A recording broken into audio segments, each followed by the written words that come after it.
यदा यदा हि धर्मस्य ग्लानिर्भवति भारत अभ्युत्थानम् अधर्मस्य तदात्मानं सृजाम्यहम्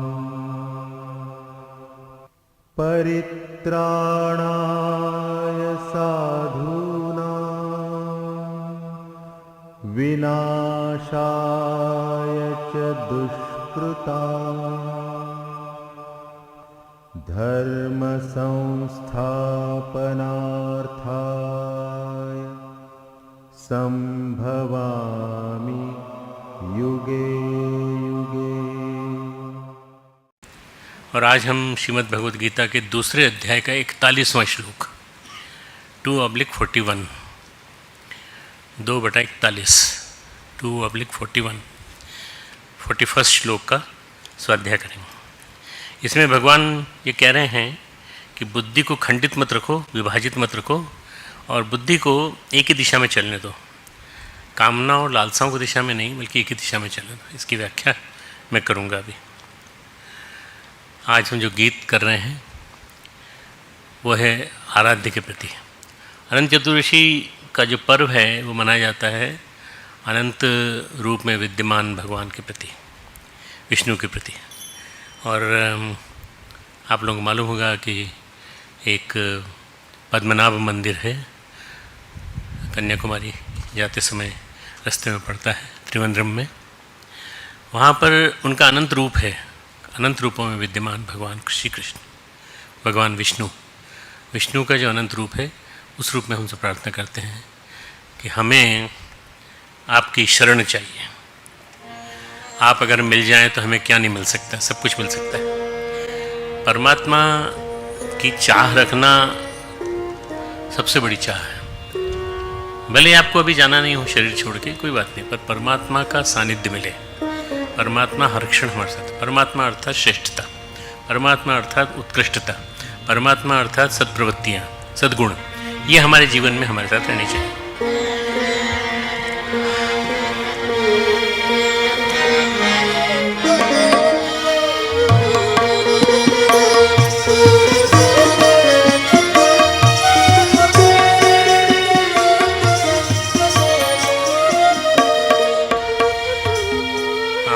क्या मिल गए स्वर्ग ही मिल गया, आप क्या मिल गए स्वर्ग ही मिल गया।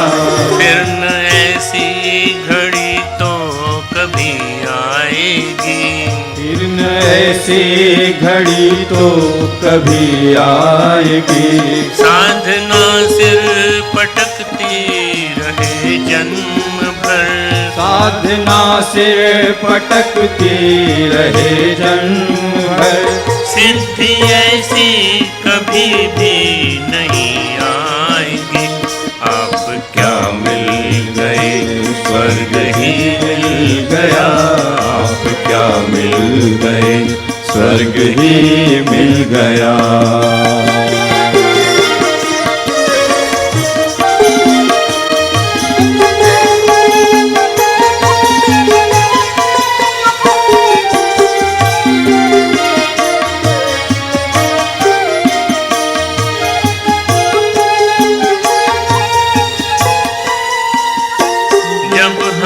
सिद्धि का स्रोत ही मिल गया, साधना की जड़ें सूखने क्यों लगी।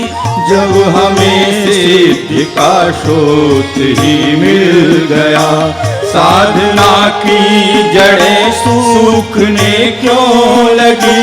प्राण जुड़ ही गए जब महाप्राण से, स्नेह की श्रृंखला टूटने क्यों लगी। प्राण जुड़ ही गए जब महाप्राण से, स्नेह की श्रृंखला टूटने क्यों लगी। स्नेह की श्रृंखला टूटने क्यों लगी। प्राण की साधना जुड़ महाप्राण से। प्राण की साधना जुड़ महाप्राण से। साधना क्षेत्र में और रंग लाएगी। साधना क्षेत्र में और रंग लाएगी। साधना सिर पटकती रहे जन्म भर। साधना से पटकती रहे जन्म भर। सिद्धि ऐसी कभी भी नहीं आएगी। आप क्या मिल गए, स्वर्ग ही मिल गया। आप क्या मिल गए, स्वर्ग ही मिल गया।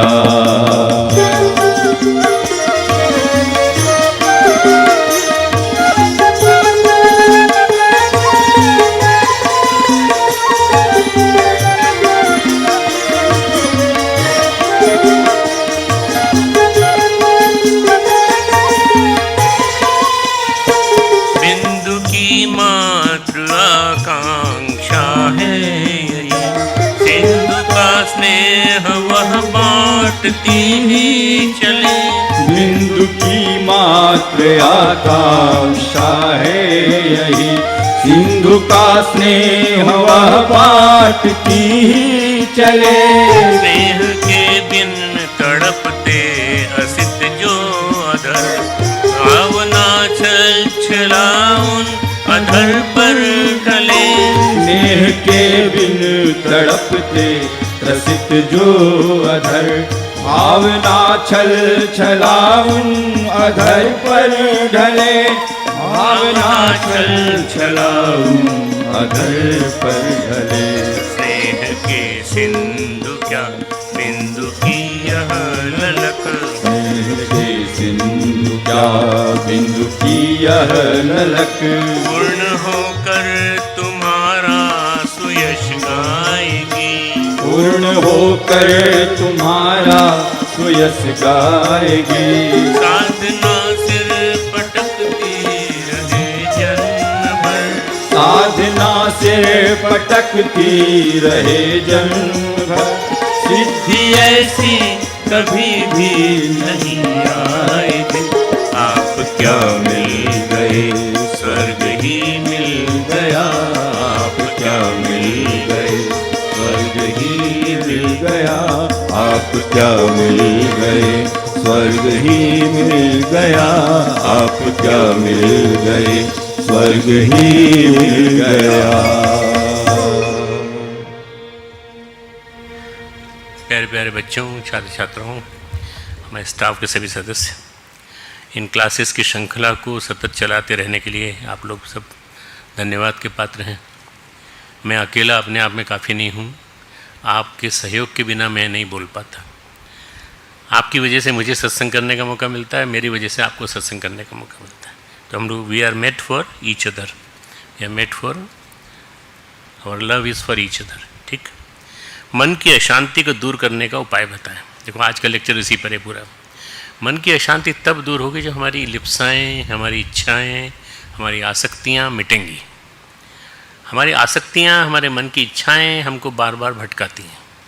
और मन की भटकन इतनी ज़्यादा होती है कि मन अशांत हो जाता है। आप बैठे हो पूजा में, और पूजा में भले ही ना बैठे हो, आप पढ़ने बैठे हो, तो भी आपको बार बार वही चीज़ें याद आती हैं। ऐसा होता तो क्या होता, ऐसा होता तो क्या होता। बस यही चीज़ ऐसी है जो जीवन में भटकाव लाती है। हमें संसार की ओर नहीं, हमें परमात्मा की ओर चलना है। इसका मतलब ये नहीं कि सन्यासी बनना है, वैरागी बनना है, बल्कि हमें संसार को जीवन में महत्वपूर्ण स्थान नहीं देना है। सर पर्सनल लाइफ और स्टडी लाइफ को मैनेज करने का उपाय बताएं। बेटा, for you personal life is study life, student life. Personal life is same. Personal life आपकी अलग नहीं है। जब आप घर जाते हो तब आपकी पर्सनल लाइफ फैमिली लाइफ हो जाती है, मदर फादर के साथ, पेरेंट्स के साथ, भाई बहन के साथ। पर आपकी पर्सनल लाइफ जो है वो वास्तव में आपको अपने आप में विजुअलाइज करना है डेली कि हम क्या कर रहे हैं, हम वास्तव में सही ढंग से यूटिलाइज कर रहे हैं। 20-25 दिन छुट्टियाँ होती हैं, जाते हो, माता पिता के साथ रहते हो, थोड़ा घूमते हो, थोड़ा फिरते हो, थोड़ा सा एक आध दो मूवी देख लेते हो, सब कुछ करते हो। पर थोड़ा सा ये रियलाइज़ करो कि क्या इसको और अच्छी तरह से जी सकते हैं क्या हम। इतने दिन हम रहे हैं, माता पिता की सेवा कर सकते हैं थोड़ी सी। वो कहेंगे नहीं हमें ज़रूरत नहीं सेवा की, हम तो अभी बहुत यंग हैं, तुम भी बहुत यंग हो, हमें ज़रूरत नहीं सेवा। सेवा का मतलब है बेटा कि घर को देखो, घर के बारे में जानकारी लो, और उसके बाद माता पिता की लायबिलिटीज़ के बारे में जानो। उन्होंने अपने पैसे में से कटौती करके तुम्हारे लिए फ़ीस की व्यवस्था की है, तुम उनसे बातचीत करो और हर तरह से अपने जीवन को व्यवस्थित बनाने का सोचो। तो मैनेजमेंट, लाइफ मैनेजमेंट जो है पूरा इतना परफेक्ट होना चाहिए कि आपके जीवन में किसी तरह की कोई आगे दिक्कत ना आए। अपने माता पिता से दोस्ती कर लो, बढ़िया। Parents should be your good friends. Parents will help you make out many things in your life. आपके जीवन में जब आप बड़े हो जाएंगे तो बहुत अच्छी तरह से आपके जीवन को बड़ा बनाएंगे। एक स्टोरी में पढ़ रहा था कि एक दादी माँ अपने घर में बैठी रहती थी, बेचारी बूढ़ी थी। तो बच्चों ने प्रोग्राम बनाया कि चलो आज रेस्टोरेंट में खाने चलते हैं। बोले अगर चलेंगे तो फिर दादी माँ को भी ले चलना पड़ेगा, क्योंकि वो अकेले नहीं छोड़ सकते उनको यहाँ। और ठीक है। तो बोले पिछली बार हमने वो ऑर्डर किया था मटर पनीर, तो इस बार हम खाने में मटर पनीर ऑर्डर नहीं करेंगे, उनको ले चलते हैं मिक्स वेजिटेबल्स में, दादी मान जाएगी, कोई दिक्कत नहीं है। ठीक है, गए, लेके गए, बड़ी खुश दादी माँ ने अपने सारे पुराने कपड़ों में से सबसे अच्छे कपड़े निकाले, सेंट लगाया अपने शरीर पर, और दादी माँ ने सबसे नया चश्मा जो उन्होंने अभी तक नहीं पहना था वो पहना, जो उनके लाडले भतीजे ने जो विदेश से आया था उसने दिया था, वो पहना। और उसके बाद उन्होंने जब आई निकल के बाहर तो सब लोगों ने ताली बजाई, दादी माँ आप तो आज बिल्कुल हीरोइन लग रही हो, क्या बात है। दादी माँ ने कहा नहीं बेटा मैं तो ऐसे ही तुम लोग के साथ जा रही हूँ, तुम लोग सजे होगे तो तुम्हारे साथ जा रही हूँ इसलिए। रेस्टोरेंट गए, रेस्टोरेंट में जाते ही मेनू आया सामने, तो इन्होंने ऑर्डर देना चालू किया। उन्होंने कहा नहीं नहीं नहीं इनका नहीं चलेगा भाई मीनू, आज मीनू मेरा चलेगा। अब मीनू में उन्होंने दाल मखनी और मटर पनीर और भी कई तरह के 6-7 आइटम नोट करा दिए और कहा लास्ट में आइसक्रीम और ये सब चीज़ें। तो ये बच्चे जो है इनका टेंशन इतना बढ़ गया कि साला न जाने कितना बिल आएगा। दादी माँ तो चली जाएगी हाथ झाड़ के और बिल पे हमको करना पड़ेगा, कहाँ से ले आए दादी माँ को, ये लोग सोच रहे थे। दादी माँ ने कहा शांति से भोजन करो तुम लोग, कोई बात नहीं है। भोजन हुआ, सब कुछ हुआ। उसके बाद जैसे ही बिल पे करने की बारी आई तो बड़ा बेटा उठा, तो कहा नहीं तुम रहने दो बेटा। उन्होंने कहा तुम लाओ बिल लाओ। बिल का सारा पेमेंट उन्होंने कर दिया। बोले मैंने ऑर्डर किया था ना तो मैं पेमेंट करूँगी। बोले दादी माँ आपके पास कहाँ से आए पैसे? बोले मेरे पास पैसे बचे हुए रखे हैं बेटा, मैं तो तुमको सुख देना चाहती हूँ, मैं तो तुम्हारे साथ कंपनी चाहती हूँ, तुम मुझे अपनी कंपनी देते नहीं हो कभी, आज पहली बार तुमने मौका दिया कंपनी देने का। हमारे पेरेंट्स हमारी कंपनी चाहते हैं, तुम जब जाते हो इतनी दूर से यहाँ से तो कंपनी दो ना उनको थोड़ा सा। ये एक ऐसा पार्ट है जो तुमको सिखाएगा।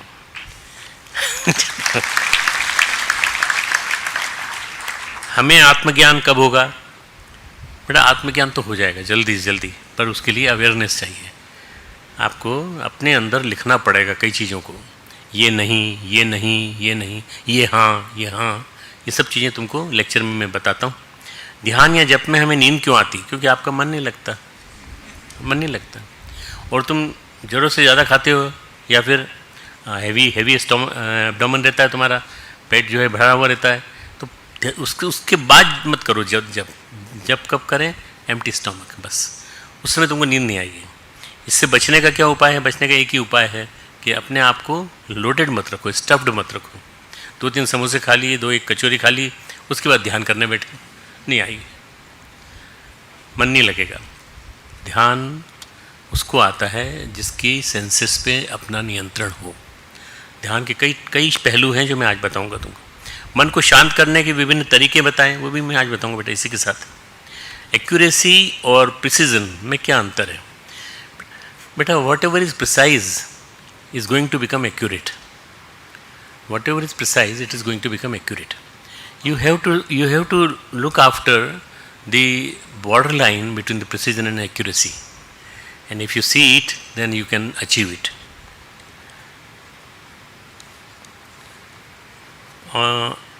My question is, if I know my God, my goal, then but this or many questions and barriers coming ahead, my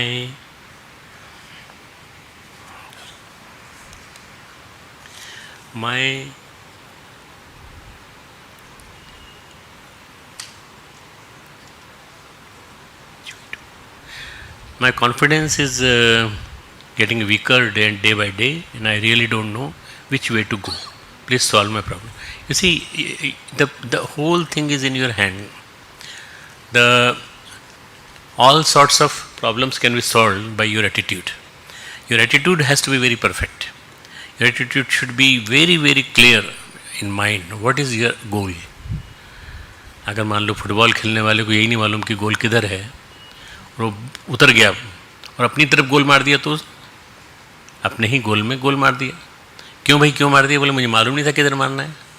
या सामने की तरफ मार गया, बीच में, दोनों गोल के बीच में से. गोल तो एक ही जगह होता है, उस गोल तक उसको पहुंचना है. गोल यानी our ultimate aim, our objective, where we have to reach. अगर आपको अल्टीमेट एम मालूम है तो फिर आप कहीं सीधे वहीं जाएंगे. तो decide it and accordingly don't waver your attention, don't go on thinking about your goal many times, but just think once and then decide. Gayatri मंत्र बोलेंगे हमारे साथ साथ. ओम भूर्भुवः स्वः तत्सवितुर्वरेण्यं भर्गो देवस्य धीमहि धियो यो नः प्रचोदयात्. ओम गुरुर्ब्रह्मा गुरुर्विष्णु गुरुरेव महेश्वरः गुरु साक्षात् परब्रह्म तस्मै श्री गुरुवे. अखंड मंडलाकारं व्याप्तं येन चराचरं तत्पदं दर्शितं येन तस्मै श्री गुरुवे. आज का जो हमारा श्लोक है वो है दूसरे अध्याय का 41वां श्लोक 41. व्यवसायात्मिका बुद्धि एके है कुरु नंदन बहुशाखा ही अनंताश्च बुद्धियो अव्यवसायी नाम. अब ये जो श्लोक है बड़ा है थोड़ा, और इसमें कई संस्कृत के शब्द आपस में मिले हुए. इसको थोड़ा ब्रेक करते हैं, इसको बीच बीच में. आप लिखो अपनी डायरी में, चलो. कुरुनंदन सबसे पहले लिखो, कुरुनंदन. ब्रैकेट में लिखो हे अर्जुन. फिर लिखो इह. इस कर्मयोग में, ब्रैकेट में लिखो इस कर्मयोग में. हे कुरुनंदन, इस कर्मयोग में व्यवसायित्मा, ये इत्मिका, ये जो पहला संस्कृत का वर्ड है व्यवसायित्मिका, इसका मतलब है निश्चयात्मक, निश्चय, डिसाइडेडली, जो सर्टन है वो निश्चयात्मिका. चौथा वर्ड है बुद्धि. बुद्धि का मतलब है बुद्धि लिखो ब्रैकेट में. एको, एक ही. भवति, होती है, भवति यानी होती है. इसके आगे एक ब्रैकेट में लिखो किंतु, ये साइलेंट है यहाँ पर, किंतु. अव्यवसायी नाम, यहाँ दो वर्ड आए हैं, व्यवसायित्मिका और व्यवसायी नाम. व्यवसायी नाम, अव्यवसायी नाम का मतलब है अस्थिर विचार वाले विवेकहीन, ब्रैकेट में सकाम. अस्थिर विचार वाले विवेकहीन सकाम. बुद्धयः, मनुष्यों की बुद्धियां. ही, नेक्स्ट वर्ड इज ही, निश्चय ही. बहुशाखा, बहुत भेदों वाली.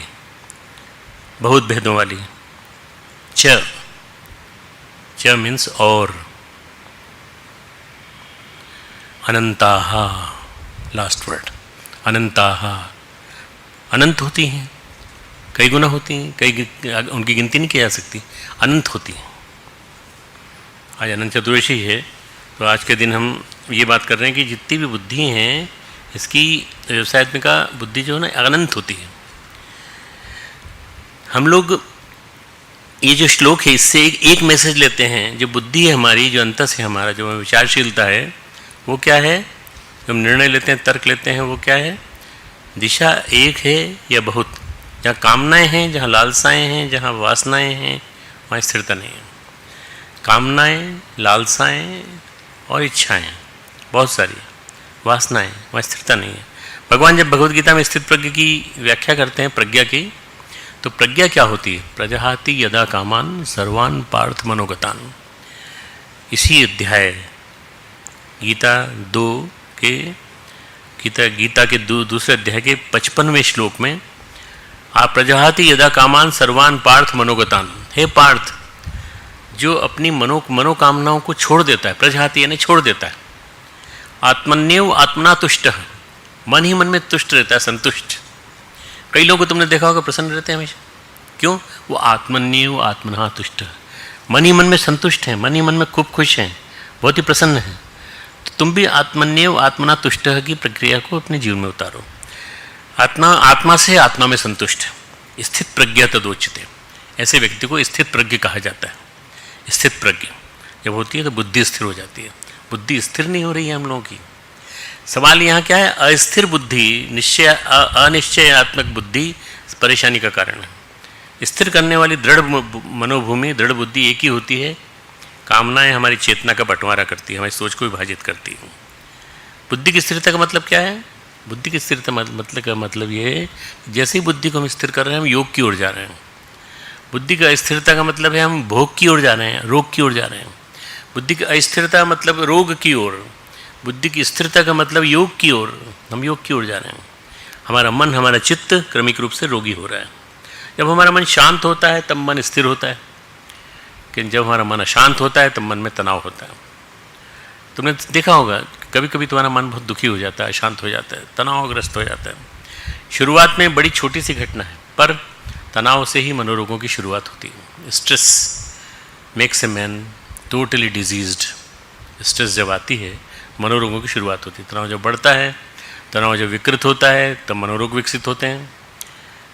तनाव अच्छा भी होता है, तनाव हमें प्रेरित करता है, तनाव हमें मोटिवेशन देता है, पर यही तनाव हमें ब्रेक भी कर देता है, फ्रेगमेंटेड कर देता है। जब तनाव हमें प्रेरित करता है तो उसको कहते हैं यू स्ट्रेस। तुम लोग जानते हो इसको, डेफिनेशन तुमको बढ़ाई हुई, EUSTRESS, यू स्ट्रेस। और जब ये प्रभाव हमें नकारात्मक प्रभाव डालने लगता है तो डिस्ट्रेस। जब हमारे ऊपर नेगेटिव प्रभाव डालता है तो डिस्ट्रेस। चिंता ठीक है थोड़ी देर के लिए, पर चिंता जब पैथोजेनिक हो जाए, तनाव ज़्यादा बढ़ जाए, तो हम उससे स्ट्रेस से एंग्जाइटी की तरफ चले जाते हैं, और एंग्जाइटी से अनिद्रा की ओर। नींद नहीं आती, फिर रात को सपने में भी वही दिखाई पड़ता है। तो तनाव से हम स्ट्रेस से एंग्जाइटी और क्रमिक रूप से न्यूरोसिस की ओर चले जाते हैं। हम अपना बायोकेमिकल रिएक्शन, बायोकेमिकल एनालिसिस कराते हैं, कोई ख़ास बात तो नहीं है। तो हमारे जैव रसायन घटक, जैव रसायन तत्वों की जो एनालिसिस होती है उससे पता चलता है बायोलॉजिकली तो हम फिट हैं। हमारा कोलेस्ट्रॉल भी ठीक है, हृदय रोग नहीं है, 80-20 ब्लड प्रेशर है, 120 ब्लड प्रेशर है, लो ब्लड प्रेशर नहीं है, हाई ब्लड प्रेशर भी नहीं है। बात यह कि हर चीज़ सुव्यवस्थित सुनिश्चित होती है और होनी चाहिए। मन जितना स्थिरता की ओर बढ़ता है उतना हम योग की ओर बढ़ते हैं। मन जितना स्थिरता की ओर बढ़ता है उतना हम योग की ओर बढ़ते हैं। चित्त जितना स्थिरता की ओर बढ़ता है हम योग की ओर बढ़ते हैं। योग चित्त वृत्ति निरोध। तो चित्त की वृत्ति जैसे स्थिर हो जाती है हम योग की ओर जाते हैं, और जितना अस्थिरता की ओर बढ़ता है उतना ही हम रोग की ओर बढ़ते हैं। तो अस्थिर चित्त में हमें भांति भांति के भ्रम होते हैं, इल्यूजन्स, तरह तरह के इल्यूजन्स होते हैं, भांति भांति के। चिंता होने लगती है, हम कल्पनाओं में नकारात्मकता इतनी बढ़ जाती है कि हम भ्रम के शिकार हो जाते हैं। इल्यूजन्स बहुत सारे होते हैं। तो नानक कहते हैं, नानक दुखिया सब संसार, सारा संसार दुखी है, सारा संसार दुखी। सो सुखिया यही राम आधार। सुखी वही है जिसका राम आधार है, जिसने अपना आधार, अपना बेस राम को बना रखा है, वही सुखी है। सो सुखिया जो यही राम आधार, नानक दुखिया सब संसार। सारे संसार में दुखी दुख है, सुखी वही है जो राम के भरोसे है। अगर हमारे जीवन में एक धुरी ईश्वर विश्वास की है, विश्वास पक्का ईश्वर के ऊपर, कोई भी परेशानी होगी ईश्वर है ना हमारे लिए, उस धुरी के इर्द गिर्द हम अपने को एकाग्र करते हैं। जैसे हमने कहा, बुद्ध कहते हैं बुद्धम शरणम गच्छामि, बुद्धि हमारी बोध की ओर बढ़े। संगम शरणम गच्छामि, हमारी बुद्धि एकाग्रता की ओर बढ़े। धम्मम शरणम गच्छामि, हमारी बुद्धि सन्मार्ग की ओर बढ़े। हमारा मन बटा और बिखरा हुआ है, जैसे हमारा चित्त भी बटा हुआ है, ऐसे पातंजलि चित्त की अवस्था 5 बताते हैं। 5 तुम लोगों को मालूम हो तो लिखने की जरूरत नहीं है, तुम लोगों को नहीं मालूम हो तो लिख लेना। एक है चित्त की मूढ़ अवस्था, एक है चित्त की क्षिप्त अवस्था, KSHIPT, क्षिप्त अवस्था। चित्त की विक्षिप्त अवस्था तीसरी है विक्षिप्त अवस्था। चौथी है चित्त की एकाग्र व्यवस्था, और पांचवी है चित्त की निरुद्ध अवस्था। निरुद्ध, नियोजित, पूरी तरह से लगी हुई भगवान के चरणों में। निरुद्ध अवस्था का मतलब है चित्त की एकाग्रता, शांति चरम पर है। ये हमारे स्वस्थ चित्त के लक्षण है, स्वस्थ बुद्धि के लक्षण है। लेकिन मूढ़ता, क्षिप्त और विक्षिप्त अवस्थाएं हमारी शरीर चित्त की बीमारी के लक्षण हैं, हमारे रोगी होने के लक्षण हैं। यानी हम मन से स्वस्थ नहीं हैं। हम शरीर से भले ही अच्छे हष्टपुष्ट दिखें, बलवान दिखें, और हमारा हीमोग्लोबिन ठीक भी हो, सब कुछ ठीक हो, पर मन अगर हमारा विक्षिप्त है, मूढ़ है, क्षिप्त है, तो हम जो है तीनों अवस्थाओं में हम रोगी कहलाएंगे। भगवान कहते हैं क्यों ऐसा क्यों होता है, हमारा चित्त अस्थिर होता है? कामनाओं और लालसाओं के कारण। कामनाओं और लालसाओं के कारण हमारे मन को ये विकृत करती हैं, हमारे चिंतन, हमारी चेतना और हमारे चित्त को विकृत कर देती हैं। हमारे चित्त में जितना भी कुछ सुव्यवस्था है उसको ये डिस्टर्ब कर देती हैं पूरी। हम भटकते हैं बहुत सारी भारी जोड़ तोड़ में। राजनीति ही बांटती है, धर्म एकाग्र करता है। राजनीति विखंडन करती है, और जितना ज़्यादा स्वाद, जितने ज़्यादा लालसाएँ, उतना ही चित्त का विखंडन। तो हमारी लालसाएँ कम से कम हो। जितनी ज़्यादा हमारी लालसाएँ बढ़ेंगी उतना ही हमारा चित्त बिखरेगा। भगवान कहते हैं बहुशाखा ही अनंताश्च। ये बुद्धि निश्चय ही बहुत भेदों वाली और अनंत है। बहुत सारी ब्रांचेज़ हैं इसकी, बहुत सारी ब्रांचेज़ हैं, और अनंत न जाने कहाँ कहाँ तक जा रही है, बहुत दूर तक जा रही है। हम सोचते रहते हैं काश ऐसा होता कि हम भी होते मेंबर ऑफ पार्लियामेंट, काश ऐसा होता हम भी मिनिस्टर होते, काश ऐसा होता कि हम भी नरेंद्र मोदी होते। सोचते हैं, कल्पना है, कल्पना करते होते तो हम देश का नक्शा बदल देते पूरा। अब ऐसे सोचते सोचते एक शेख चिल्ली की तरह से हम न जाने क्या क्या सोचने लगते हैं पूरी बात। आप ये सोचिए कि आपके बस में क्या है, आपके बस में क्या है। अनेक शाखाएं हैं, इनकी कोई सीमा नहीं है। जिस तरह से परमेश्वर अनंत है, जिस तरह से भगवान अनंत है, उसी तरह संसार भी अनंत है, और माया भी अनंत है। ये भगवान की माया ही है जिसमें हम डूब जाते हैं बुरी तरह से। माया अनंत है, ब्रह्मांड भी अनंत है, अविद्या भी अनंत है। ये अविद्या है जो हमें खींच लेती है। इसलिए पतंजलि जब कहते हैं अविद्या का नाश नहीं होता, अविद्या लुप्त होती है या प्रकट होती है, लुप्त होती है या प्रकट होती है। लुप्त होती है तब दिखाई नहीं पड़ती, प्रकट होती है तो वो दिखाई पड़ती है। प्रकट और अप्रकट होती रहती है। जब सांख्य कहता है संसार में प्रकृति और पुरुष के दो मूल तत्व हैं, तो ये ठीक है, प्रकृति जड़ है, पुरुष चेतन है। लेकिन गोस्वामी तुलसीदास महाराज जी कहते हैं एक बात, जड़ चेतन ही ग्रंथि परी, जड़ चेतन ही ग्रंथि परी गई, जड़ चेतन में ग्रंथि पड़ गई। यद्यपि मृषा छूटत कठिनाई, ये जो जड़ और चेतन के बीच गांठ पड़ गई है, ये झूठी गांठ है, छूटती नहीं है, बड़ी मुश्किल से छूटती है जड़ और चेतन के बीच में। हम छोटी छोटी चीज़ों से चिपक जाते हैं, क्योंकि मन में उनकी गांठें पड़ जाती हैं। बहुत छोटी छोटी कामनाएं हमको वर्षों तक बांधती रहती हैं। जैसे एक छोटे बच्चे के रूप में हम जब थे तो हमारा खिलौना था, उस खिलौने से हम जुड़े हुए थे। पर अब बड़े होने के बाद हमको खिलौना याद नहीं आता। अगर कोई कह दे कि आपका खिलौना टूट गया बचपन में जो आप खेलते थे, हाँ टूट गया होगा भाई, हमें नहीं है, उससे मतलब नहीं है, हम बड़े हो गए हैं थोड़े से।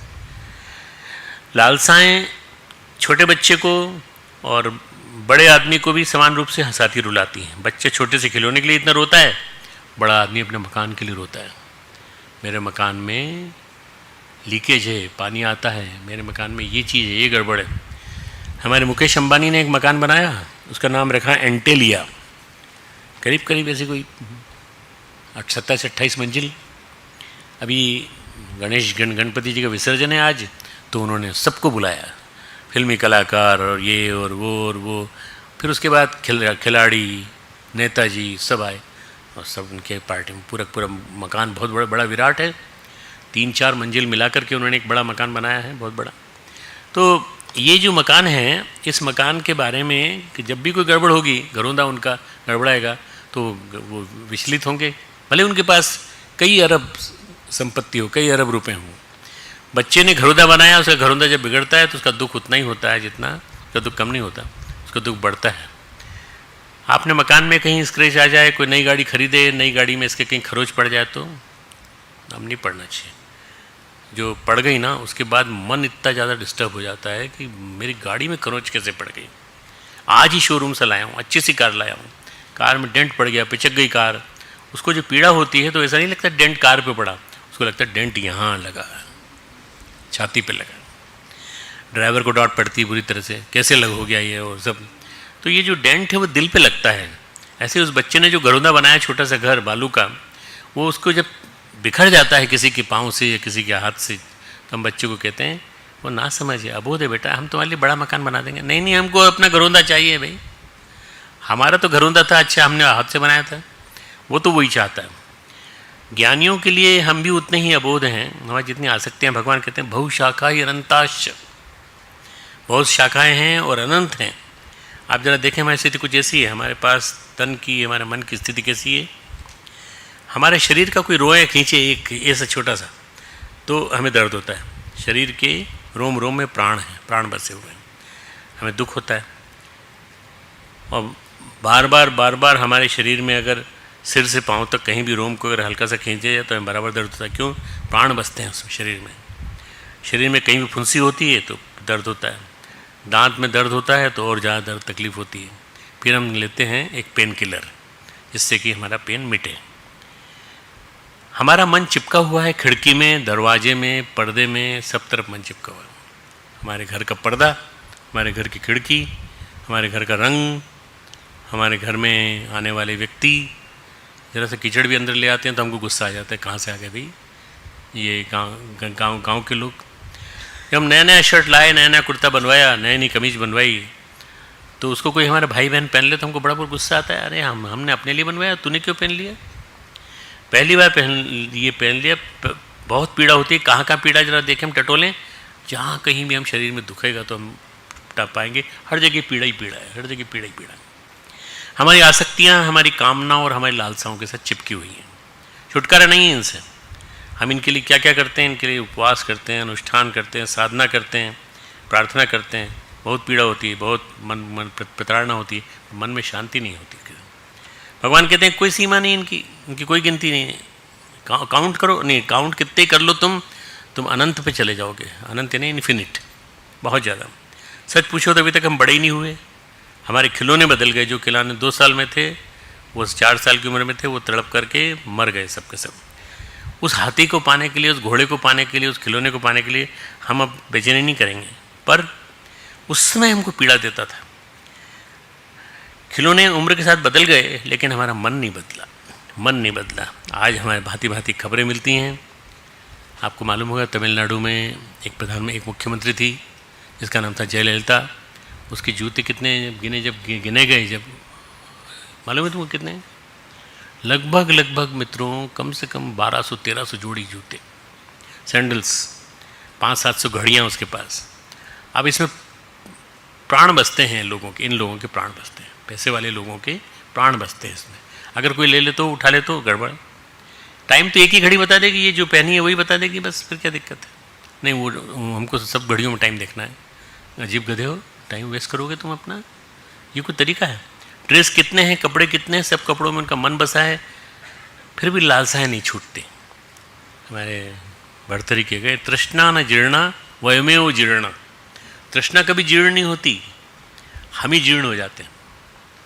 तृष्णा न जीर्णा वयमेव जीर्णा, भोगा न भुक्ता वयमेव भुक्ता। हम भोग नहीं भोग पाते, वही हमें भोग लेते हैं। हम भोगों को भोग नहीं पाते, वही हमें भोग लेते हैं। तृष्णा बुढ़ाती नहीं है, हम बुढ़ा जाते हैं। तो फिर क्या इस पूजा पाठ का कोई महत्व नहीं है? तब तक नहीं है जब तक विवेक और वैराग्य पैदा ना हो। तब तक नहीं है जब तक विवेक और वैराग्य पैदा ना हो। तुम्हारे जीवन में विवेक और वैराग्य आना चाहिए। तब तक जब आएगा तो तुम्हारे कर्मकांड में प्राण आ जाएगा। मुश्किलों में ये हमारे लिए एनर्जिन का काम करते हैं। मुश्किलों में जो कर्मकांड है ना, कि हमको किसी ने कहा है कि आप उपासना करो, साधना करो, कोई दिक्कत नहीं, परंतु उससे एनर्जिन का काम होगा, तुमको राहत मिल जाएगी थोड़ी सी। जो भोग उभरा होता है, जो कष्ट उभरा हो जाता है, वो भी दूर हो जाता है थोड़ा सा। लेकिन मर्ज जो है वो दूर नहीं होता। मर्ज दूर होने का अवसर कब आएगा? विवेक के माध्यम से। विवेक ही एकमात्र उपाय है। विवेक का जागरण, हमें अपने अंदर जागरण करना पड़ेगा। हमारे तादाद में कितने से कितने हैं? बहुत जगह हमारे तादाद में, न जाने कितनी जगह संबंध जुड़े हुए हैं। ऐसा नहीं कि राग ही बांधता और द्वेष नहीं बांधता, राग और द्वेष दोनों बांधते हैं। राग द्वेष केवल मनुष्यों के साथ है, बल्कि यह हर चीज़ के साथ है, भोजन के साथ भी है। अगर आपको कोई खाना खिलाए, आप खाना खाने बैठ गए उसके यहाँ और खाना चालू किया, तो आपने कहा भाई दाल किस चीज़ की बनी है, और दाल तुम्हारी पसंद की नहीं हुई, तो तुम क्या हो, खाना के ढंग से खाओगे नहीं। अगर लौकी की सब्जी बन गई तो आप बिल्कुल नहीं खाओगे। कईयों को लौकी नहीं लगती, 90% लोगों को अच्छी नहीं लगती लौकी। मैं साल भर लौकी खाता हूँ, मुझे तो कोई दिक्कत नहीं है। अब मुझे कोई लौकी नहीं खिलाया तो मुझे बुरा लगता है कि लौकी नहीं खिलाया है तुमने। लौकी घर में बन गई, समझो भारी विपदा आ गई। ये भी कोई खाना है? उम्मीद रखी थी मीठे की, मिल गया नमकीन, तो मुश्किल खड़ी हो जाती है। खाना स्वस्थ हो, पौष्टिक हो। भगवान कृष्ण कहते हैं रस्याः स्निग्धाः स्थिराः हृदया, हृदय को जो लग जाए। आहाराः सात्विक प्रिया, आहाराः सात्विक प्रिया। गीता का 17वां श्लोक का 8वां अध्याय है, 8वां श्लोक, 17वें अध्याय का 8वां श्लोक, 17/8। रस्या स्निग्धा स्थिरा हृदया। जो राग, हम जो है ये राग और द्वेष तो ठीक है, लाइक्स एंड डिसलाइक हटाएं, और स्निग्ध स्थिर हृदय को लगने वाला और आहार सात्विक आहार लें। लोग कहते हैं हम स्वतंत्र हैं, लेकिन वास्तव में हम स्वतंत्र नहीं हैं। लाइक्स एंड डिसलाइक्स हमें परेशान करती रहती हैं। हम कितने गुलाम हैं। हम अगर हम कहें कि अध्यात्म क्या है, परिभाषित करें अध्यात्म क्या है, तो हम कहेंगे स्वतंत्रता और स्वामित्व। देखो मैं एक अलग परिभाषा दे रहा हूँ, स्वतंत्रता और स्वामित्व, ये है अध्यात्म। जहाँ हमारी स्वतंत्रता है, जहाँ हमारा स्वामित्व है, जहाँ हम अपने स्वामी हैं, वो है अध्यात्म। स्वतंत्रता और स्वामित्व के साथ हम आध्यात्मिक होते हैं। और स्वतंत्रता कहाँ ढूंढे जरा, स्वतंत्रता कहाँ है ही नहीं, कहीं ये बंधी हुई है, बिखरी हुई है, अस्थिर बुद्धि के कण कण में हम परतंत्र हैं। हमारी खुशियाँ दूसरों की मुट्ठी में हैं। भगवान कहते हैं ये सब क्या संभव कैसे हुआ? ये सब इसलिए हुआ कि भगवान कहते हैं कि सही सही चित्त, सही सही बुद्धि होना चाहिए, वो हो नहीं पाई। सही सही चित्त, सही सही बुद्धि होनी चाहिए थी, वो हो नहीं पाई। डेवलप करो उसको, इवॉल्व योरसेल्फ। बुद्धि और चित्त को सही ढंग से संभालो।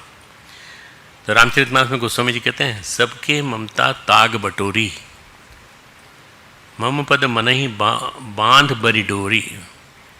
सबकी तरफ सबकी इच्छाएं, सब कुछ एक बांध लेंगे रस्सी को, और मेरे पैरों में उसको बांध दें।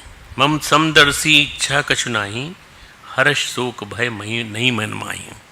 हर्ष शोक उनके मन में नहीं होता, और उनके मन में एक ही होता है कि राम के पग में उन्होंने सब धागों को समेट करके मोटी रस्सी बनाकर प्रभु के चरणों में बांध। प्रभु को अर्पित कर दो ना, तुम क्यों अपने आप में टेंशन लेते हो पूरा पूरा। हमारी बुद्धि क्या, हमारा चित्त एक दिशा में एकजुट होकर के एक धारा में बह रहा है? नहीं। अगर हमारा चित्त बटा हुआ है, बिखरा हुआ है, तो उसको समेटे कैसे, सहेजे कैसे? हमारा व्यक्तित्व, हमारी personality disintegrated personality. Because of these many aims and objectives in our life, we are disintegrated personality. Try to integrate your personality. Disintegrated से इंटीग्रेटेड की ओर कैसे करें? किस तरह से बनाएं समग्र? कैसे बटोरें? कहाँ कहाँ बटोरें? जहाँ जहाँ हमारी आसक्तियाँ बिखरी पड़ी हैं, वहाँ से उनको लपेटें, धीरे धीरे इधर लें, अपनी तरफ लें। हर चीज़ में तुम्हारे प्राण बसते हैं। पेन में हमारे प्राण बसते हैं, टेबल में हमारे प्राण बसते हैं, कॉपी में हमारे प्राण बसते हैं, हर चीज़ में तुम्हारे प्राण बसते हैं। किसी ने हाथ भर लगा दिया, हम चिल्ला देते हैं, अरे भाई नहीं वहाँ नहीं डिस्टर्ब नहीं करना, अरे भाई वहाँ क्यों टच कर रहे हो। हर जगह अपनी बुद्धि को सहेजने और संवारने की जरूरत है। भगवान कहते हैं दो पथ हैं। पहला पथ है निष्कामता का पथ। दो पथ हैं, दो रास्ते हैं। पहला रास्ता निष्कामता का। कोई कामना कभी किसी की पूरी नहीं होती, कुछ भी कर लो कोई कामना पूर्ण नहीं होगी। आसक्तियाँ कितनी होंगी, चोट ही देती हैं। अहंकार कैसा भी होगा, कदम कदम पे चोट देता है। तो जहाँ निष्कामता है, जब आदमी निष्काम है, अहंकार रहित है, आसक्ति रहित है, अहंकार रहित है, तो हम ध्यान की ओर बढ़ते हैं। जहाँ हम आसक्ति रहित हो जाते हैं, वहाँ हम ध्यान की ओर बढ़ते हैं। और जैसे ही हम सकाम हम हुए, या हमारे जीवन में बहुत सारी आसक्तियाँ आ गई, तो हम संसार की ओर बढ़ते हैं। दो रास्ते हैं। आप यहाँ खड़े हैं, इधर संसार है, इधर अध्यात्म है। आप किधर बढ़ना चाहते हैं? खूब सारी इच्छाएं विकसित कर लीजिए, आसक्ति डेवलप कर लीजिए, आप इधर जाएंगे। इसका नाम है वो वाला मार्ग जो आपको पूरी तरह संसार की ओर ले जाएगा, अहंकार की ओर ले जाएगा, आपकी चीज़ों के प्रति आपका अहंकार। और जैसे ही आप इधर गए, जहाँ आसक्तियाँ नहीं हैं, जहाँ अहंकार नहीं है, जहाँ निष्कामता है, आप तुरंत अध्यात्म की ओर, भगवान की ओर बढ़ जाएंगे। बात यह है कि बुद्धि की दिशा क्या है। भगवान हमें 2 मार्ग बताते हैं। ये मार्ग भटकने का है, भ्रम का है।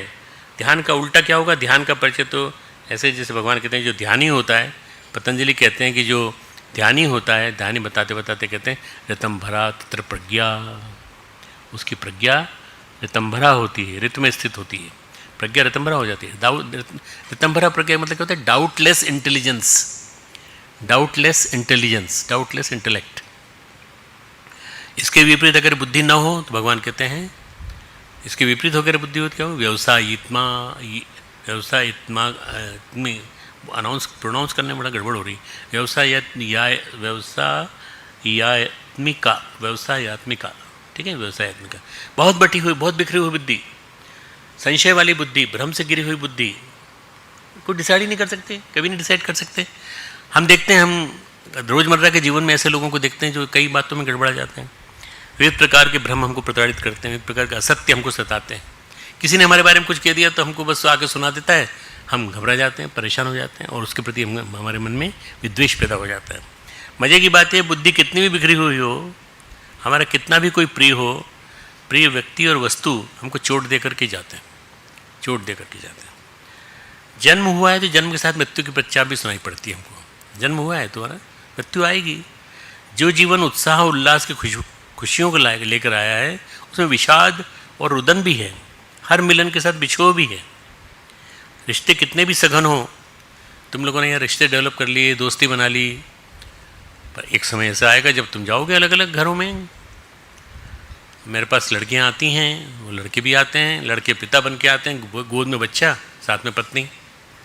पत्नी जो है वो भी शायद यहीं की पड़ी हुई है, नहीं पड़ी हुई है तो बताता है मेरी शादी हो गई, वहाँ शादी हो गई, तो पत्नी को लेके आया है। और पत्नी जो है वो अपने पति को लेके आई है, लड़की बताती है पिताजी मेरी शादी हो गई, मेरे 2 बच्चे हैं। उनका अच्छा, बहुत अच्छा बेटा, 2002 से क्लास ले रहा हूँ, 2002 से अभी तक मैंने जाने कितनी लड़कियों को बिल्कुल छोटी स्टेज में, बिल्कुल वैसी स्टेज में जिसमें तुम बच्चे होते हो छोटे छोटे, वहाँ से मैंने बड़े होते होते होते होते बच्चे वाली बनते, माँ बनते हुए, और मैंने अभी कुछ को तो मैंने दादी बनते हुए देखा। ये थोड़ी बड़ी उम्र है। तो ये क्या स्थिति है? ये तुमको बिछड़न की प्रक्रिया है, बिछड़न की प्रक्रिया। जब तुम बड़े होगे, जब तुम यहाँ से पढ़ के जाओगे, लास्ट में तुम स्टेज आएगी, जब तुम जाओगे तो बटी बिखरी चेतना के साथ तुम अपने बच्चों को, अपने साथियों को याद करोगे। कई बार तुमको लगेगा कितना अच्छा दोस्ताना था, रोज रिश्ते थे, और हमारे उसके बिना हम अपंग और अपाहिज हो रहे हैं। आज के रिश्ते नहीं, आज वो बात नहीं है, पर हम जी रहे हैं, हम तब भी जीवित थे। अवस्था बदल गई, भावदशा बदल गई, मूल तत्व नहीं बदला है। जो हमारी बुद्धि के लिए भगवान कहते हैं ना, बहुशाखा ही अनंताश्च, बहुत शाखाएँ हैं, अनंत भेदों वाली बुद्धि है। आज भी उसके भेद और शाखाएँ अनंत हैं। आज भी इतने वर्षों बाद भी हम उसको एक नहीं कर पाए। इतने वर्षों बाद मौका मिला है, हम एक नहीं कर पाए। हम कई बार अपनी उपलब्धियों पे, गौरव पे ध्यान करते हैं, गर्व और गौरव का ध्यान करते हैं, पर कई बार हम देखते हैं कि हमने जो किया ऐसा किया। लेकिन ज़रा पूछिए, 2 मार्ग बता रहे हैं भगवान हमारे लिए। कहते हैं निश्चयात्मिका बुद्धि, निर्णय लेने वाली बुद्धि एक, योग वाली बुद्धि एक, योग में चित्त की एक ही अवस्था एक। पतंजलि कहते हैं चित्तवृत्ति निरोध। दूसरा पक्ष कहता है बहुशाखा ही अनंताश्च, बहुशाखा वाला, अनंत भेदों वाली बुद्धि। हमें जीवित रहते हुए इतने वर्ष हो गए, चलो मान लेते हैं कि जन्म से हमको होश नहीं था, चलो मान लेते हैं 10-15 साल तक हमको होश नहीं था।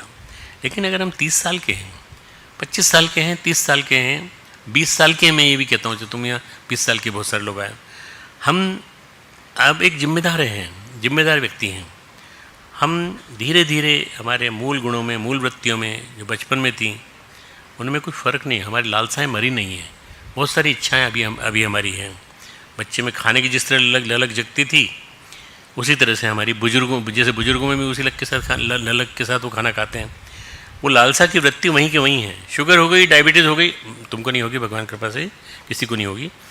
शुगर हो गई, डायबिटीज़ हो गई, घर के लोग मना करते हैं, चिकित्सक मना करता है शक्कर मत खाओ, कहीं मौका लगता है तो एक गुलाब जामुन खा लेते हैं, बूढ़े लोग खा लेते हैं। एक बूढ़ा आदमी था, अपने घर में दादाजी जो होते ना जैसे ऐसी था, तो रात को जब सब लोग सो जाते थे तो फ्रिज वाले कमरे में जाता था और उसमें से निकाल के 1-2 गुलाब जामुन खा लेता था। तो बच्चों ने पकड़ लिया एक दिन, दादाजी आप कहाँ जाते हो रात में? बोले कहीं नहीं बेटा, मैं तो यहीं रहता हूँ। बोले नहीं, आप जाते हो और आप गुलाब जामुन खाते हो, मैंने खाते हुए देखा है। बच्चा झूठ नहीं बोलता। रिश्तेदार आ गए घर के सब लोग, बाबूजी आपको बीमारी है, आप डायबिटीज़ है, आप जानते हो? बेटा तुम लोग जानते नहीं हो गुलाब जामुन कितना गुण वाला है। इसमें 2 चीज़ें हैं, गुलाब और जामुन। गुलाब की पत्तियाँ होती हैं वो एंटी डायबिटिक होती हैं और जामुन एंटी डायबिटिक होता है। तो मैं जो मैं जो खाता हूँ वो दोनों के दोनों एंटी डायबिटिक हैं। अब इससे सुन लो, अब इनका तर्क है, बुजुर्ग का तर्क है। बुजुर्ग का तर्क बताता है कि इनकी इच्छा कभी समाप्त नहीं होगी। ये मरेंगे ना तब भी कहेंगे आपको अंतिम समय में हम तुलसी का जल देंगे, पानी देंगे, गंगा जल देंगे। नहीं नहीं नहीं, मैं एक गुलाब जामुन दे दो मेरे को। तो ये जो अटैच्ड हमारी जो लिप्सा है वो ख़त्म नहीं होती। कितनी बार कितने स्वाद हमारी जीभ ने लिए हैं और हमारी आसक्ति बरसती है। महात्मा कहते हैं कि चेतना का हमारा केंद्र हमें ढूंढना चाहिए, जिस ओर हमारी बुद्धि का, हमारे चिंतन का, चेतना का प्रभाव मरना चाहिए, उसी तरफ हमारी दिशा होना चाहिए। बहुशाखा, ये अनंताश्र नहीं होनी चाहिए। नानक कहते हैं एक बात, कील सहारा जो गहे। कील उसको कहते हैं जो सहारा लगती है। किसको? आप ड्रॉर लटकाओ, चाहे चाबी का गुच्छा लटकाओ, कील सहारा जो गए। हम उसको आत्मा कहें, परमात्मा कहें, अपने इष्ट का नाम दें, आराध्य का नाम दें, कील को हम साकार उपासना कहें, निराकार, मीरा के कृष्ण, रामकृष्ण की काली, तुलसी के राम, हनुमान। प्रश्न ये नहीं कि कौन है, प्रश्न ये कि वो आधार हैं कि नहीं, जो हमारे बटे बिखरे खंडित व्यक्तित्व को, विभाजित जगन को एक कर दें, एक सूत्र में पिरो दे, वो आधार।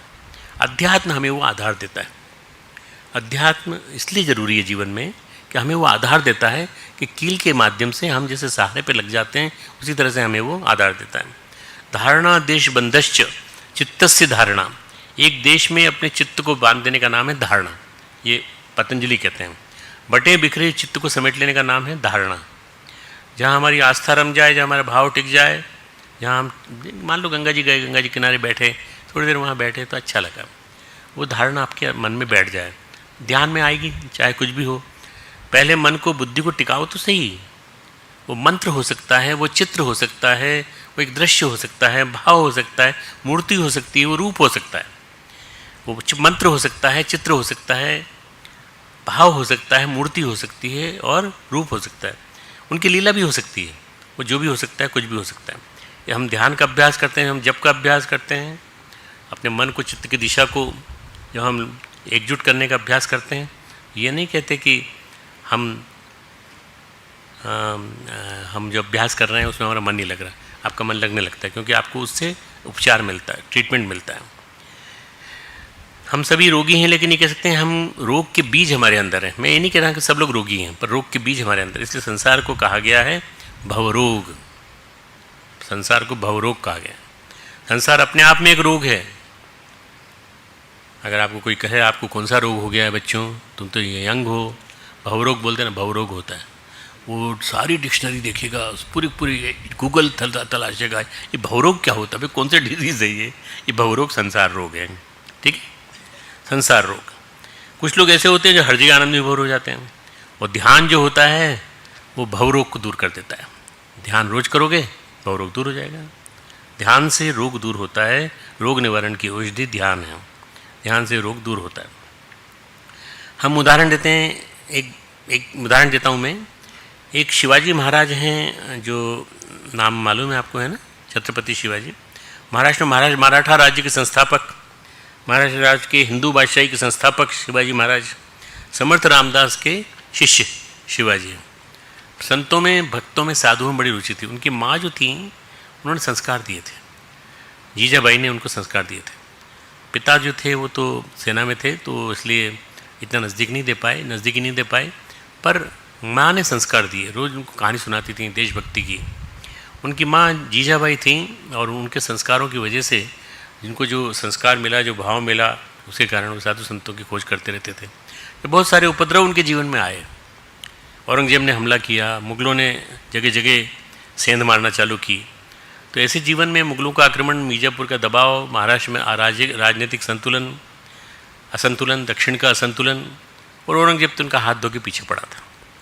एक बार की बात है, महाराज शिवाजी महाराज घूमते टहलते हुए सरदारों के साथ जा रहे थे, कहीं जा रहे थे, खबर सुनी कि यहाँ इस मंदिर में संत तुकाराम का कीर्तन चल रहा है। पहुँच गए वहाँ। संत तुकाराम जी को बहुत मानते थे भगवान शिवाजी राव। उनका मन हुआ चलो मौसम थोड़ा ठीक दिखता है, तुकाराम जी का कीर्तन सुनते हैं। कुल मिला के 8-10 सिपाही थे उनके साथ, ज़्यादा नहीं, पर वो भी सिंपल ड्रेस में। 2-4 मित्र थे शिवाजी के साथ, तुकाराम के कीर्तन में पहुँच गए। बस ताली बजाते बजाते गाते रहे तुकाराम जी के साथ। तुकाराम जी ने देखा कि शिवाजी महाराज आए। कीर्तन चलता रहा, तब तक किसी ने खबर की तुकाराम के कान में कि मुगलों की सेना ने चारों तरफ से घेर लिया है, मुगलों की टुकड़ी ने घेर लिया है। अब शिवाजी के पास तो फौज नहीं थी उस समय, तो उन्होंने इशारे से शिवाजी को पास बुलाया और कहा तुम निकल जाओ किसी तरह से। क्यों? मुगलों ने घेर रखा है तुमको। महाराज हम तो कीर्तन सुन के जाएंगे पूरा। इतना विश्वास तो टुकड़ों जी पे, महाराज हम तो कीर्तन सुन के जाएंगे। अच्छा ठीक है बैठो। शिवाजी महाराज जो हैं उन्होंने कहा कि आप हैं, भगवान का नाम है तो क्या होगा, सब शुभ ही शुभ होगा, इसलिए कोई चिंता की बात नहीं। अब रात पूर्णिमा की थी, जैसे आज पूर्णिमा है, आज क्या है, अनंत चतुर्दशी, कल पूर्णिमा होगी। पूर्णिमा का चांद जैसा होता उस रात्रि में कुछ छुप नहीं सकता, कुछ न दिखे ऐसा तो हो नहीं सकता। शिवाजी महाराज निश्चिंत थे, निर्द्वंद थे, निर्भीक थे, निडर थे, क्योंकि आस्थावान थे। यह आस्था रंग लाई। भगवान जिसको कहते हैं ना एक बुद्धि होती है ऐसे आदमी की, 2 बुद्धि नहीं होती, कई तरह की बुद्धि नहीं। भगवद अर्पित चेतना थी उनकी, ईश्वर अर्पित चेतना थी, ईश्वर पर अनुराग था उनका। कीर्तन चलता रहा, वो भी बैठे रहे, और बाहर खड़े हुए मुगल सेनानी वो भी आराम से खड़े रहे। निकलेगा तो सही, बाहर तो आएगा। किसी तरह का आडंबर करते थे शिवाजी राव ने, किसी तरह का नहीं। घंटों घंटों उपासना करते थे, जप करते थे, माला का कुछ नहीं करते थे भाई। वो केवल राष्ट्रभक्ति उनके हृदय में बसती थी। प्राणों का स्रोत बहता था, एक सरिता बहती थी, एक नदी बहती थी, परमात्मा की सरसता, अनुराग, प्रेम। उस विकट परिस्थिति में भी शिवाजी महाराज निर्भीक रहे, बैठे रहे, निश्चिंत रहे, निडर रहे। कीर्तन समाप्त हुआ। कुछ प्रकृति ने साथ दिया कि चंद्रमा के ऊपर बादल आ गए बहुत सारे, दिखने विजिबिलिटी थोड़ी कम हुई। दूसरा, कुछ ऐसी कोई कृपा हुई भगवान की या तुकाराम जी की कि उनको नींद आने लगी सिपाहियों को। जब उनको नींद आने लगी तो मौका देख करके शिवाजी महाराज निकल गए, पता भी नहीं चला उनको। औरंगजेब बादशाह जो था हिंदुस्तान का सबसे सशक्त ताकतवर बादशाह, उसने अपने भाइयों को वध किया। लालसा, बहुत सारी लालसाएँ। और औरंगजेब ने अपने वालिद को मारा, अपने पिताजी को, शाहजहाँ को, और आगरा के किले में कैद कर दिया। भगवान कहते हैं बहुशाखाएं अनंताश, इच्छाओं की कई शाखाएं होती हैं। ऐसे व्यक्ति को हमेशा जोड़ तोड़ की फिराक रहती है, मालूम नहीं कौन हमारा राज्य छीन ले, तो उसने सारे भाइयों को मार डाला अपने। दारा जैसे विद्वान जिसको पर्शियन भाषा आती थी, पारसी उसमें अनुवाद किया उपनिषदों का उसने, उसको भी मार डाला। कहाँ बटोरें, किसको लूटें, किसका खाएं, किसको मार डालें, कितनी मस्जिद तोड़ें, कितने मंदिर तोड़ें, ये बस सोचता रहता था। भगवान ने उम्र भी उसको बहुत दी, 90-95 साल में मरा वो, जल्दी मरने वाला भी नहीं था। पूजा पाठ का आडंबर इतना कि 5 वक्त की नमाज पढ़ता था, पर कभी अल्लाह का काम कभी नहीं किया। भगवान का नाम तो सब लेते हैं पर काम नहीं करते भगवान का।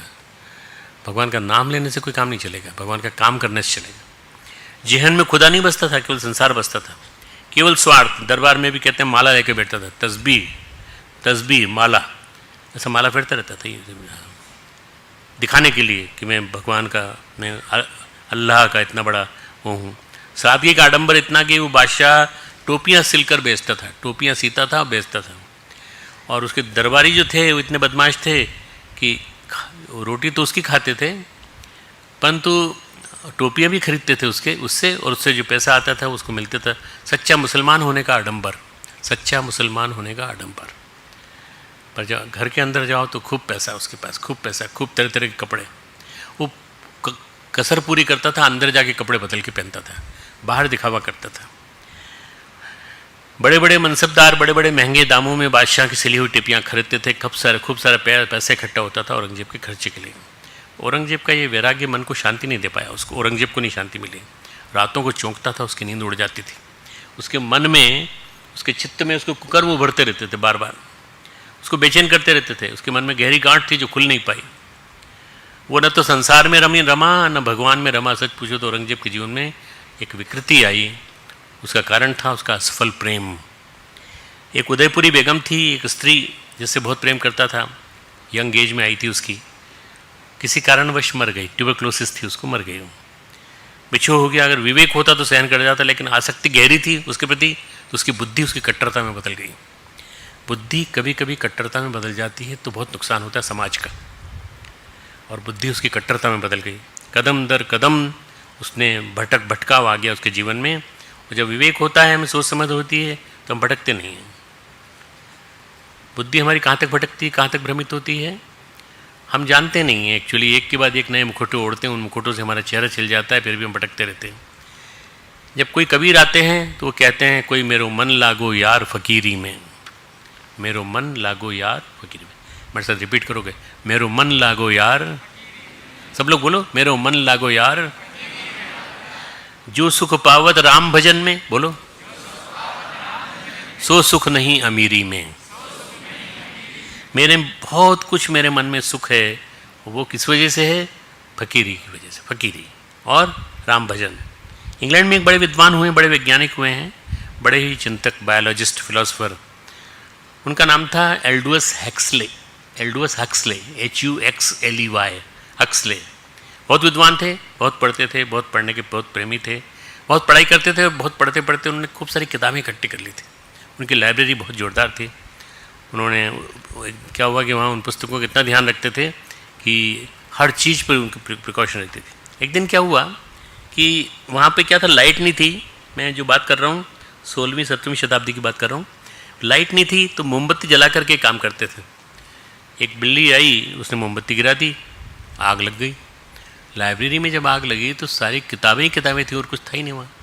सारी किताब जल गई, सारी किताबें जल गई, पूरी पूरी जितनी लाइब्रेरी में थी उनकी। एल्डुअस हक्सले बिलक बिलक कर रोए, बिलक बिलक कर रोए बुरी तरह से। अरे मेरा सारा भंडार, ज्ञान का भंडार मेरा सब खत्म। फिर रोते रोते रोते लास्ट में वो हंसने लगे, खूब जोर से ठहाका मार के हंसने लगे। लोगों ने कहा पागल हो गया है, पागल हो गया ये, इसको इतना शौक लगा है कि पागल हो गया है खूब। तो उन्होंने कहा कि भाई इनको थोड़ा मानसिक आघात ज़्यादा लगा है, विक्षिप्त हो गए। तो उन्होंने कहा नहीं भाई ऐसी कोई बात नहीं है, मैं थोड़ा विश्राम कर लूँगा। पर लाइब्रेरी में हमारे प्राण बसते थे। जब हमने देखा हमारी लाइब्रेरी जल रही है, हमारा पुस्तकालय जल रहा है, हमें लगा जैसे हमारा अस्तित्व जल रहा है, पूरा पूरा हमारा अस्तित्व, हम इसी पे तो केंद्रित थे, पूरा सारा जीवन इसी के ऊपर नहीं। हंसे हम इसलिए कि हमें लगा हम कितने मूर्ख हैं कि हमने सोच लिया कि हमारा सारा ज्ञान इन पुस्तकों में कैद है।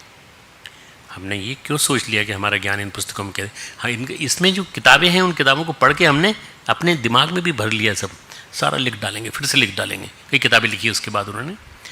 तो उन्होंने अपने ज्ञान को शब्द संरचना में सीमित रखा, इतना भी नहीं सीख पाए कि आसक्ति अज्ञान का कारण है।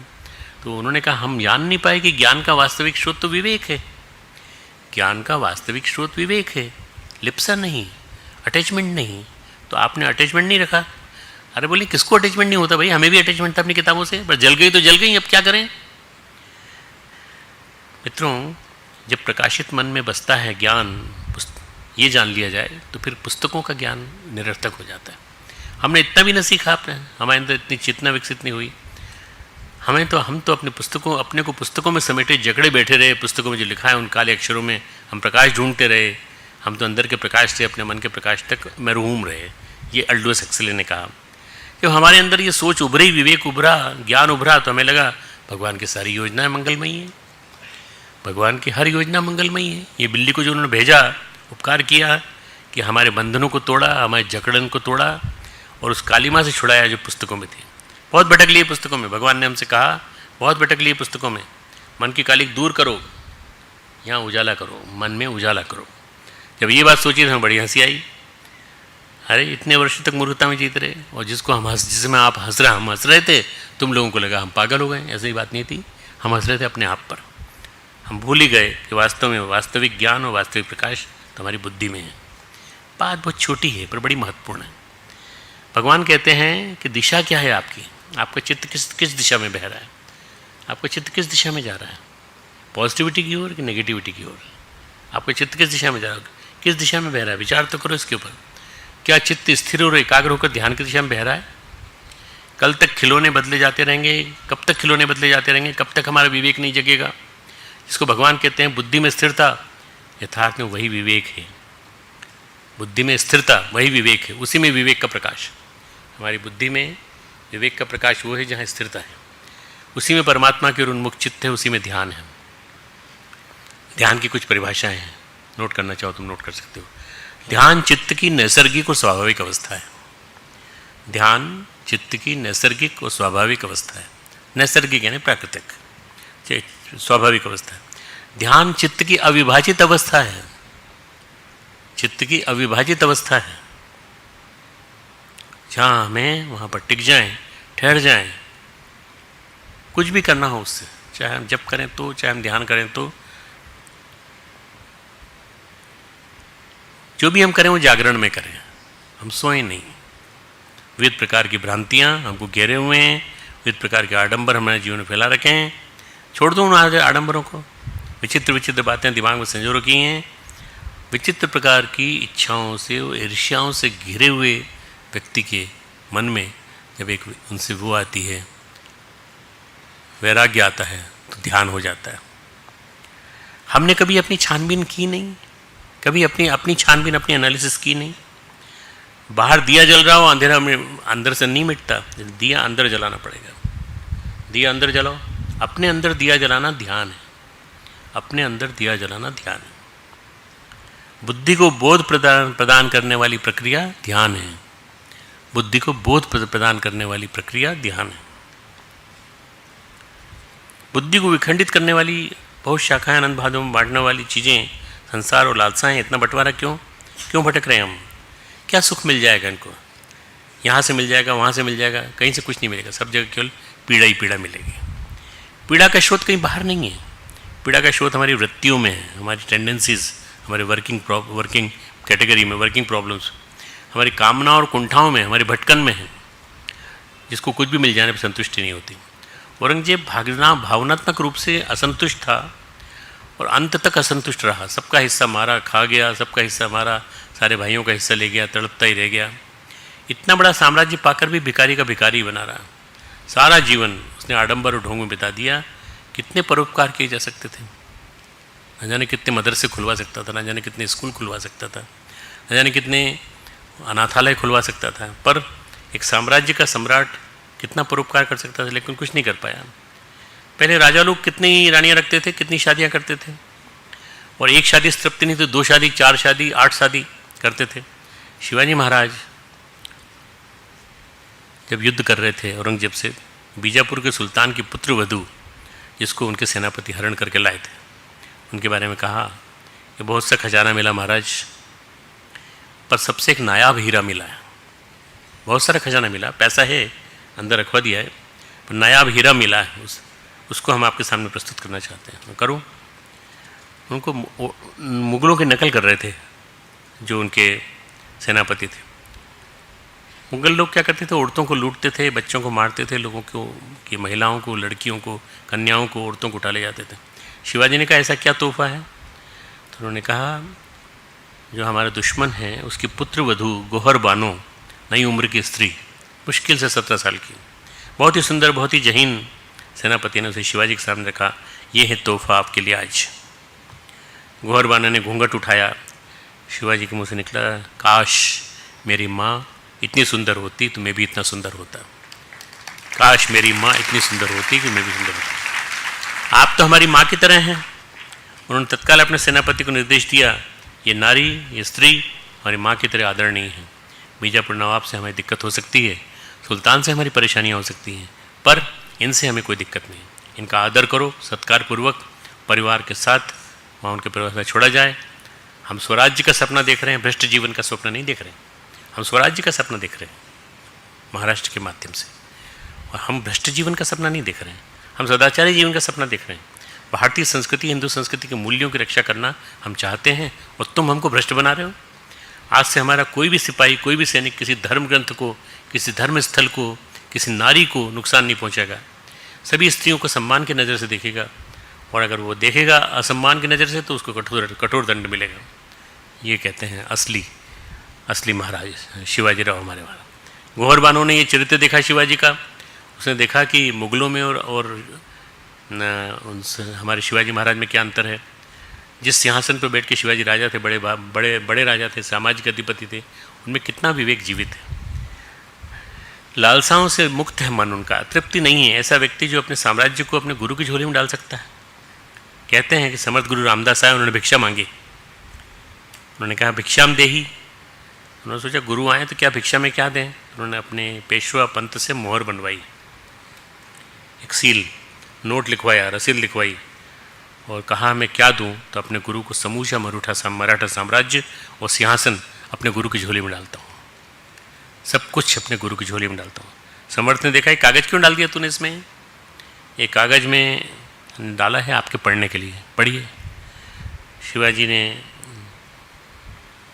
कागज़ पढ़ने के लिए दिया। कह रहे इसके बदले में तो दो मुट्ठी चावल डाल देता तो हम पका के खा तो लेते, ये क्या डाल दिया तूने? कागज़ पढ़ा गया तो पूरा मराठा साम्राज्य मैं अपने गुरु को देता हूँ। अरे भाई तू राजा है, सम्राट है, तू शासन कर, मैं क्या करूँगा तेरे शासन का? मेरे बिहाफ पे तू शासन कर। मेरी स्थिति में तो ये मान के चल कि मेरे गुरु राज्य कर रहे हैं, बस तू शासन कर। अच्छा चल मेरा प्रतिनिधि बनकर शासन कर। वो दिन था, वो घड़ी थी जब मराठों का ध्वज भगवा हो गया। उसी दिन से समर्थ गुरु रामदास के संन्यास रंग में मराठा साम्राज्य रंग गया। वो जो भगवा रंग था, जो प्रकारांतर से शिवाजी महाराज के विवेक और वैराग्य की ज्वाला थी। शिवाजी महाराज के अंदर विवेक और वैराग्य जो जागा और जो मराठा राज्य था उसका रंग वो जागा। अगर बुद्धि इस तिकड़म में बनी होती, तिकड़म से घिरी होती, तो क्या शिवाजी महाराज मराठी साम्राज्य को अपने गुरु को दान में दे देते?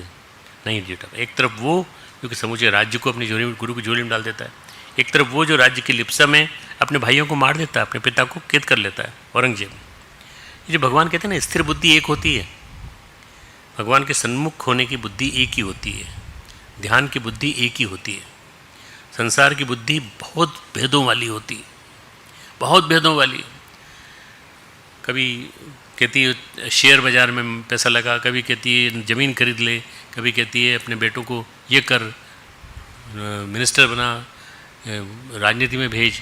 ये कई तरह से भेद डालती है और संसार की बुद्धि तृप्त नहीं होने देती कभी। हमारा व्यक्तित्व का आंतरिक विभाजन होता रहता है। अल्टीमेटली हम पूरी तरह से विभाजित व्यक्तित्व वाले हो जाते हैं। हमें क्या चाहिए बताइए? विभाजित व्यक्तित्व, डिवाइडेड पर्सनालिटी, या अविभाजित व्यक्तित्व? बताओ कि कौन सा व्यक्तित्व चाहिए? विभाजित, अविभाजित। अशांत जीवन या शांत जीवन? तो अविभाजित में शांत जीवन मिलेगा। भगवान हमारे सामने दोनों पहलू जीवन के रखते हैं। हमें क्या चाहिए? योग या रोग? रोग नहीं चाहिए। रोग जो आएगा विभाजित व्यक्तित्व से। जितने हम विभाजित होंगे उतने ही रोगी होंगे, जितने हम अविभाजित होंगे उतने योगी होंगे। बिल्कुल स्पष्ट। जितने अविभाजित उतने योगी, जितने विभाजित उतने रोगी।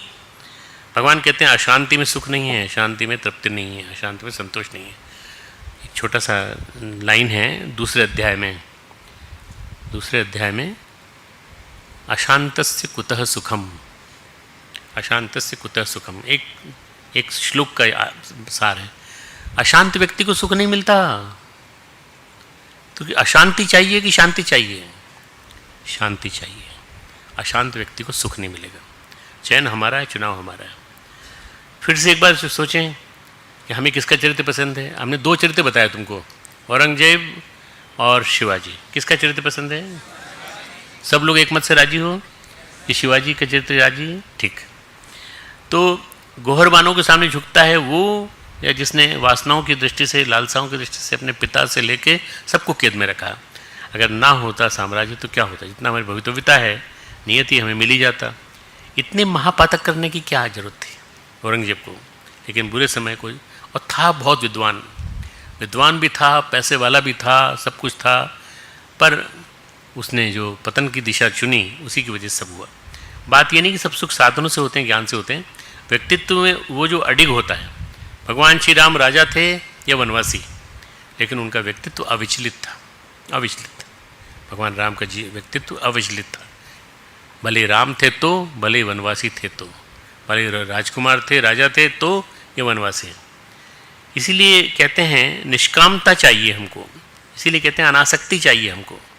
निरहंकारिता चाहिए हमको, निष्कामता, अनासक्ति, निरहंकारिता, ये 3 हमारे जीवन की सबसे बड़ी आवश्यकता है। इनके माध्यम से हम अच्छे बन सकते हैं।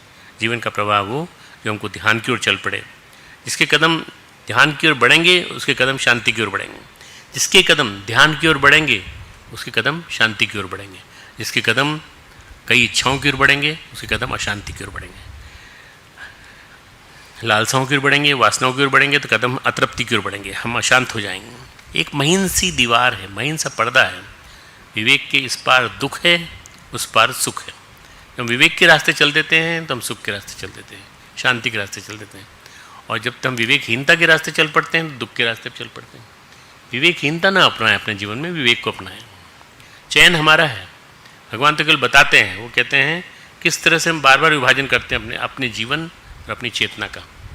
सत्ता तो हमें अखंड चाहिए, शक्ति हमें अखंड चाहिए, संपत्ति हमें अखंड चाहिए, लेकिन विडंबना ये कि जीवन हमें अखंड नहीं चाहिए, चेतना हमें अखंड नहीं चाहिए।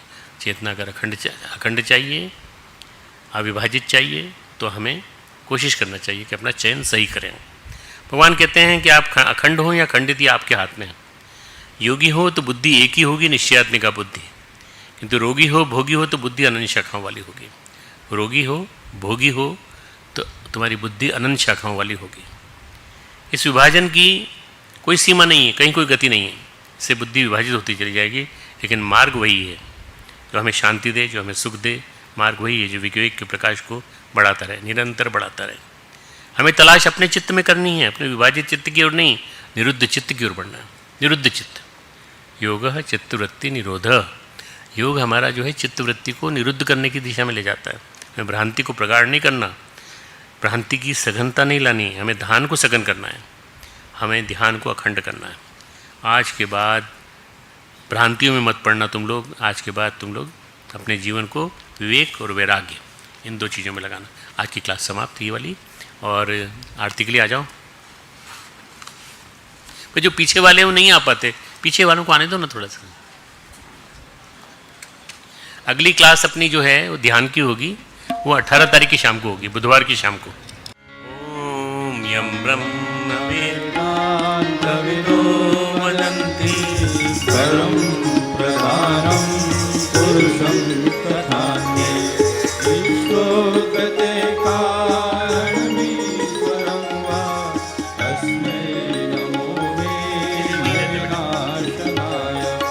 ओम यं ब्रह्मा वरुणेन्द्र रुद्रमरुतः स्तुवन्ति दिव्ये स्तुवैः वेदैः साङ्गपदक्रमोपनिषदैः गायन्ति यं सामगाः। ध्यानावस्थिततद्गतेन मनसा पश्यन्ति यं योगिनो यस्यां ब्रह्मविदुः देवाय तस्मै नमः, देवाय तस्मै नमः। ओम जय भगवद गीते, जय जय भगवद गीते। हरिय कमल विहारिणी, हरिय कमल विहारिणी, सुंदर सुपुनीते। ओम जय भगवद गीते। कर्म सुमर्म प्रकाशिनी, कामा शक्ति हरा, कामा शक्ति हरा। तत्व ज्ञान विकासिनी, तत्व ज्ञान विकासिनी, विद्या ब्रह्म परा। ओम जय भगवद गीते। भक्ति विधायिनी, निर्मल मलहारी, निर्मल मलहारी। शरण रहस्य प्रदायिनी, शरण रहस्य प्रदायिनी, सब विधि सुखकारी। जय भगवद गीते। राग द्वेष विदारिणी, कारिणी मोद सदा, कारिणी मोद सदा। अवभयहारिणी तारिणी, अवभयहारिणी तारिणी, परमानंद प्रदा। ओम जय भगवद गीते। आसुर भाव विनाशिनी, नाशिनी तम रजनी, नाशिनी तम रजनी। दैवी सद्गुणदायिनी, दैवी सद्गुणदायिनी, हरि रसिका सजनी। ओम जय भगवद गीते। समता त्याग सिखावनी, हरिमुख की वाणी, हरिमुख की वाणी। सकल शास्त्र के स्वामिनी, सकल शास्त्र के स्वामिनी, श्रुतियों की रानी। ओम जय भगवद गीते। दया सुधा बरसावनी, मातु कृपा कीजिए, मातु कृपा कीजिए। हरिपद प्रेम दान कर, हरिपद प्रेम दान कर, अपनों कर लीजिए। ओम जय भगवद गीते। ममता त्याग सिखावनी, हरिमुख की वाणी, हरिमुख की वाणी। सकल शास्त्र के स्वामिनी, सकल शास्त्र के स्वामिनी, श्रुतियों की रानी। ओम जय भगवद गीते। आसुर भाव विनाशिनी, नाशिनी तम रजनी, नाशिनी तम रजनी। दैवी सद्गुणदायिनी, दैवी सद्गुणदायिनी, हरि रसिका सजनी। ओम जय भगवद गीते। दया सुधा बरसावनी, मातु कृपा कीजिए, मातु कृपा कीजिए। हरिपद प्रेम दान कर, हरिपद प्रेम दान कर, अपनों कर लीजिए। ओम जय भगवद गीते। जय भगवद गीते, जय जय भगवद गीते। हरि कमल विहारी, हरि कमल विहारी, सुंदर सुपुनीते। ओम जय भगवद गीते। ओम जय भगवद गीते। ओम जय भगवद गीते। ओम जय भगवद गीते। जय जय भगवद गीते। हरि कमल विहारिणी, हरि कमल विहारिणी, सुंदर सुपुनीते। ओम जय भगवद गीते। जय जय भगवद गीते। ओम जय भगवद गीते। ओम जय भगवद गीते। दोनों हाथ ऊपर करें और प्रार्थना करें कि हमारी बुद्धि हमेशा ऐसे सन्मार्ग की ओर चले, ऐसे संग सत्संग में लगे, ऐसे संकीर्तन के माध्यम से हम अपने जीवन को बदलें। ओम स्तुता मया वरदा वेद माता प्रचोदयन्तां पावमानी द्विजानां वायु प्राणं प्रजां वशं इंद्रविणं ब्रह्मवर्चसं मह्यं दत्त्वा व्रजत ब्रह्मलोकम्।